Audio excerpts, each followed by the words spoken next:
flowers of the night, gleaming from the moisture. All right, well, welcome to the Nautilus Studio M31 files. And today in the studio, my guest is Mark Gibson. How are you doing, Mark? Doing great. Thanks for coming, man. Thanks for having me. you. Glad to be here. You're welcome. You're welcome. So, Mark, can you tell us where you're from? I grew up in a little town called Stone Mountain, Georgia, right outside of Atlanta. Okay.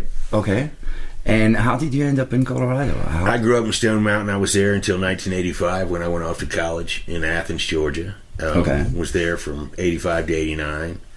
Worked for a couple of years, ended up going to law school in Alabama. What made you go to law school? What was the... Bad judgment.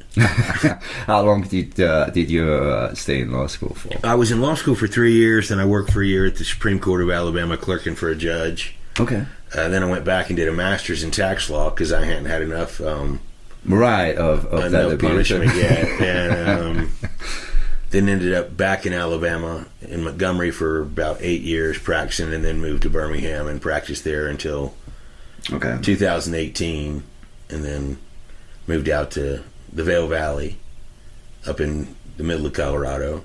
What made you move there? Did you know the area? Did you know somebody? Or found a good deal on a property to flip.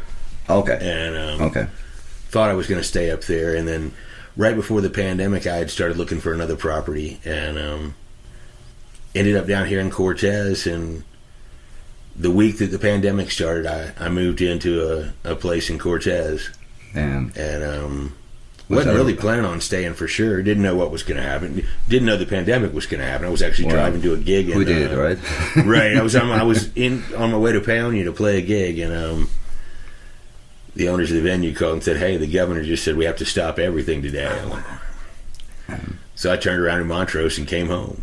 Okay. So, been here ever since. I met all the musicians that were down here in the community, and sure. I'm not sure you could drag me out of here yet.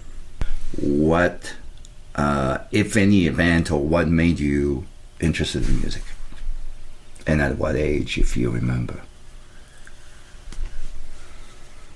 I think I was always interested in music. From the time I was, really young. Loved country music radio when I was some of my earliest memories are riding around in the back of my parents' car with WPLO, the 590 on the AM dial in Atlanta. Still remember the still dial remember number the dial numbers and everything.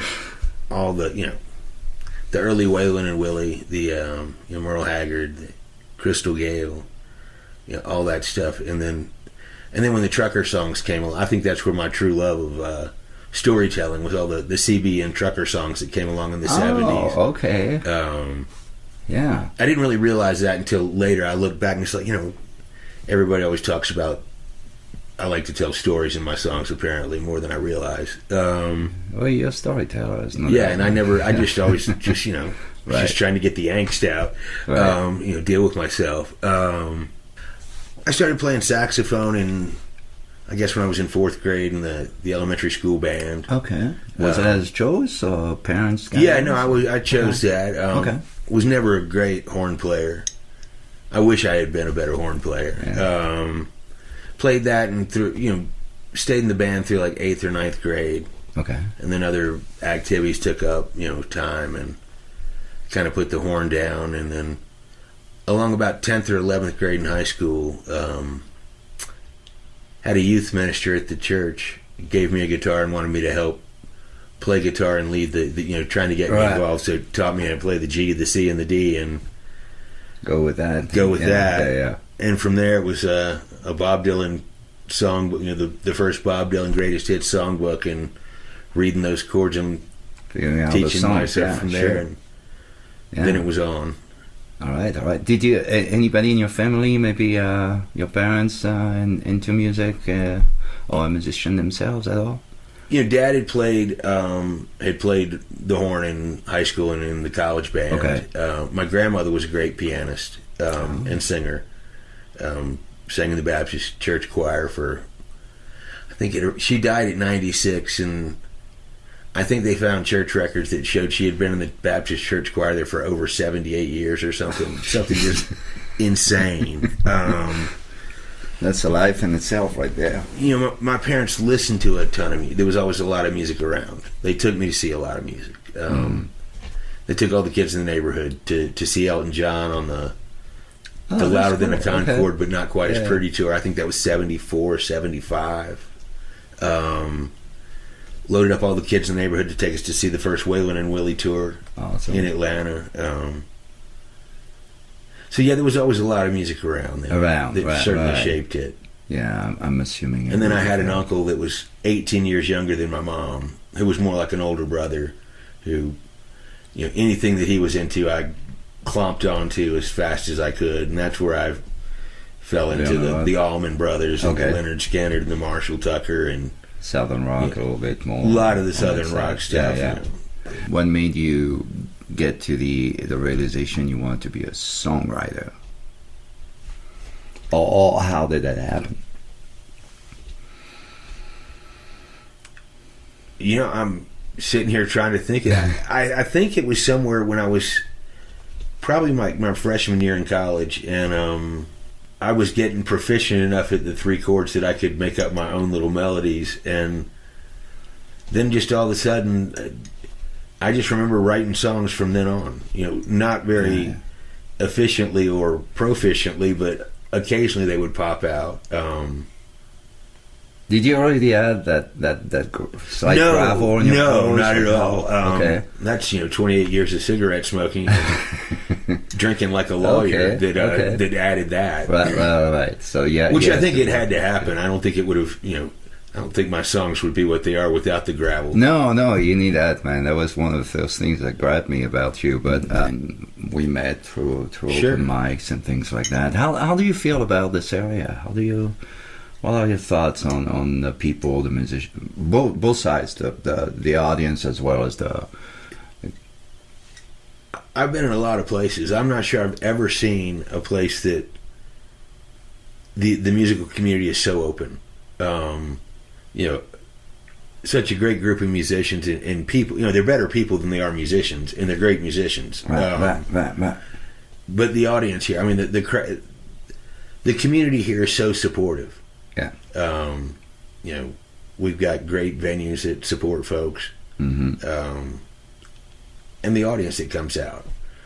I mean, it's you look at something like the open mic you do over at Mancus, and rarely do you see an open mic that has a dedicated audience. You usually have a dedicated section of performers that show up to one. Right. They show up all the time, but there's a dedicated audience that's always there, and the community that's around that is just fantastic. Yeah, it is. You don't get that in a lot of places. Yeah. Let's talk recording and albums and songwriting. You have several albums. I do. And can you tell me when and what your first one was? I think it was about 2009. Okay. I did an album back in Birmingham called Monroe and the Broken Saucers. That's when I was still practicing law full time, and I had started to write songs pretty methodically, and just to try and stay sane if I could. Didn't work, but it got me started on really writing songs in earnest. Sure. It's not a bad collection of songs. There's a couple on there that I still play out. Cool. I would say that the first time like this must have something special about it in a way, right? There was, and there were some great players that were on that record. I mean, there were some great players in Birmingham that have gone on to do really fantastic things, and it was. I look back on that as one of the greatest educational experiences I've ever had, because I didn't know how records were made. To do that. Yeah, sure. So did you know somebody who had a studio? Yeah, I knew some folks who had a studio. Okay. And a good friend of mine was a pretty good producer. And so that was 2009. And how many albums have you done altogether? Let's see. So I did that, and then in seems like it was around 2015 or 16. Did an EP called Almost Live at the Psychedelic Shack. Okay. that was when we had a studio at the house at that point that we were working for some other folks, and the guy who had the first studio had moved it into. I had a house in Birmingham that had a lot of extra space in it. So he moved in there. After so he was using the back half of that house as a studio, and kind of to test run the studio, we made just an EP. That was a lot of fun, and I think I still do everything off of that record. Okay. Except for the one novelty Christmas song that was on there. It doesn't get done. But you said it was almost live at the Psychedelic Shack, which was the name of the studio. That was the name of the studio. Okay. Well, it was actually just a big old fiberglass sign we had found that had been a gift from some people who had found it. That used to be the head shop in one of the little suburbs of Birmingham back in the 70s. Okay. And they had ended up with this big sign that just says Psychedelic Shack. And it hung over the fireplace in the studio. In the studio, yeah. So very cool. It still hangs in my house today. It's a good name for that, yeah. Yeah, it was. Yeah, it's... so what was after that? So then you were still in Alabama. I was still in Alabama, and then I moved in 2018 out to Eagle, and didn't do it. In 2021, I did the Hosea's Hand record. Okay. That's the one that has the bus on the cover of it. That's the one. That's the one you listen to. Yeah. Right. Yeah. Okay. Cool. And so now let me ask you about the future. Any project, anything you're looking at doing right now? Or? We just released this project that Sarah Clinton and I also recorded it up at Animal Lane in Lyons, the Junk Party record, which was a collection of women's rights songs. That we did with guitar and cello, which is a whole new budding category of guitar and cello folk music. Exactly, it's going to be the big thing. I'm convinced this is going to be it. This is it, folks. You heard it here first. Don't have any firm plans to record anything right now. I've got a bunch of material that's probably getting close to ready to be done. Okay. Maybe in the winter. That'd be a good winter.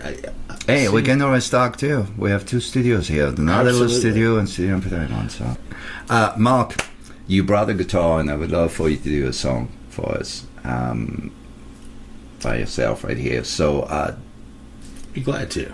Awesome. And do you know what you'd like to play? No, but while I get the guitar, I'm gonna think about it. Okay, and then you all tell us. That sounds perfect. Sounds good. This is one I wrote up at Wounded Knee a few years back. It's called St. Dismas.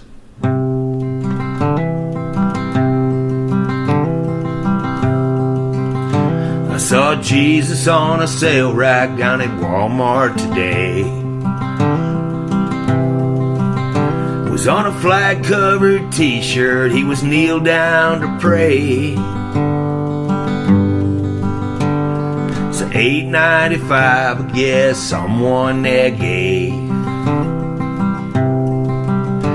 To be sure when they died that the soul would be saved. And my cousin Johnny, he played high school ball. And when the towers came down, he signed up for the cause. He was fighting for his freedom when an oil field bomb took both of his legs and his buddy named Juan. So Johnny came home in the back of a plane with a flag-covered box and 2 pills for the pain. Laid one in a canyon by a cottonwood tree. And Johnny wondered if freedom was really cheap gasoline.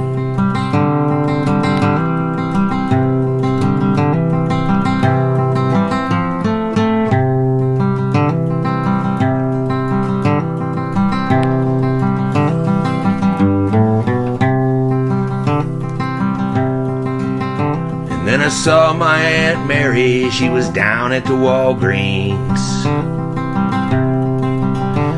at the corner of St. Commerce and Trinity Street.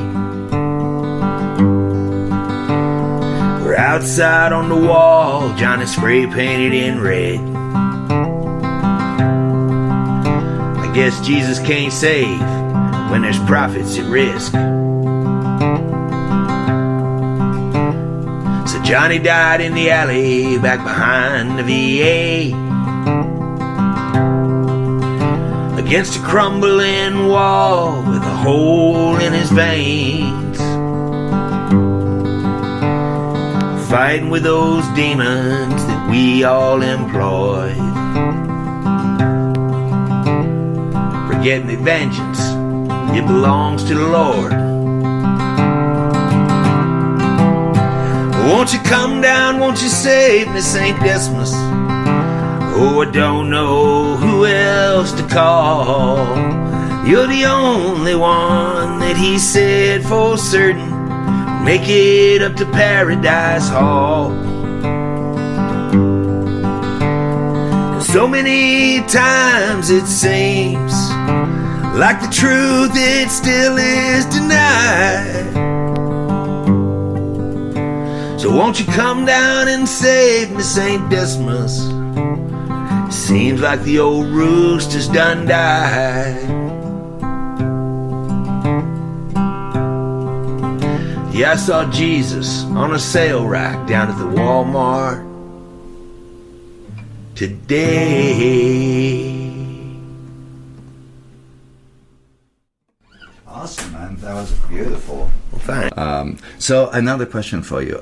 In terms of finding you, do you have a website? I do. Okay. TheMarkGibson.com. The THE. Sorry, Mark 'Cause Gibson. This is the real one. Except no substitutes. That's right. Yeah. So themarkgibson.com. .com. Very easy to remember. It's perfect. So Mark, thank you so much for being here, man. I really thanks so much for appreciate having you, me. and we'll have you back for sure. I'll look forward to it. And thank you. Awesome. Well, Mark Gibson, everyone, and please following him. And one quick question. I just realized you are on different platforms on the internet, if I'm not I think mistaken. I'm on Mark Monroe Gibson is on all those platforms. Okay. Wherever you find that stuff. Yeah, Apple Music, all that stuff, just Spotify, Spotify. whatever. Yeah, all those things. Look him up. Cool, man. Appreciate Thanks you, so brother. much. Appreciate you. We'll see you again.